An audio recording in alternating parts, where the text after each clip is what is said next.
Russia and Belarus on Friday launched a long-planned joint military exercise involving thousands of troops that has raised concern in the West.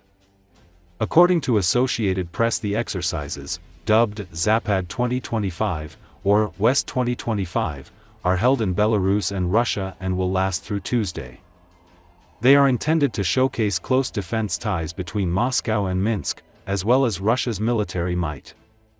The Russia-Belarus exercises also have drawn worries in Kiev and its western allies of Latvia, Lithuania, and Poland, which border Belarus. When President Vladimir Putin sent troops rolling into Ukraine on February 24, 2022, many of them crossed from Belarus after joint drills days before the attack. Belarusian defense officials initially said about 13,000 troops would participate in the exercise that was to take place near its western border. In May, however, its defense ministry said the number would be cut nearly in half, and that the main maneuvers would take place deeper inside the country. In Moscow, the defense ministry said Friday that parts of the exercise will be held on the Russian territory, as well as the Baltic and the Barents Seas.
Ukraine's Volodymyr Zelensky called on Wednesday for stronger reaction from Europe following the incursion of Russian drones into Polish airspace. According to Associated Press, multiple Russian drones crossed into Poland in what European officials described Wednesday as a deliberate provocation, causing NATO to send fighter jets to shoot them down. Zelensky called on leaders to engage in further action against Russia, stressing that there is a lot of international work to do. The Russians are testing the limits of what is possible. They are testing the reaction. They are recording how the armed forces of NATO countries operate, what they can and cannot do yet, he added.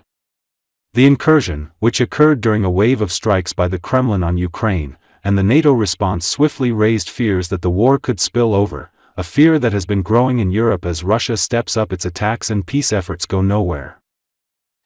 Від першої години ночі наші військові фіксували рух російських дронів у напрямку кордону з Польщею. Цей рух не випадковість чи помилка, а цілеспрямований рух. Росіяни задіяли для заходу в польський повітряний простір і нашу територію, і територію Білорусі. Майже 20 дронів зайшли в Польщу. І з боку України вони завели, схоже, менше половини від загального числа. Прорахована російська активність. І ми бачимо, яка ситуація у підсумку, як складно було з цим впоратись. Україна запропонувала Польщі необхідну допомогу із протидії. Ніхто не може гарантувати, що не буде сотень, якщо вже є десятки дронів. Тільки спільні європейські сили можуть дати захист. На жаль, станом на зараз Росія не отримала жорсткої реакції глобальних лідерів на те, що росіяни роблять. Реакції саме діями. Заяв більш ніж достатньо, а от дій поки дефіцит. Межі можливого росіяни випробовують, реакцію випробовують, фіксують, як діють Збройні сили країн НАТО, що вони можуть і що поки що не можуть. На території Білорусі почали спільні з росіянами навчання. Це може бути частиною, так би мовити, плану навчань.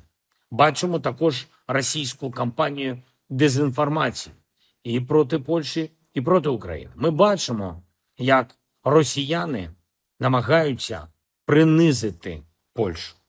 Важливо, щоб все ж таки була побудована сильна протидія, так як потрібно.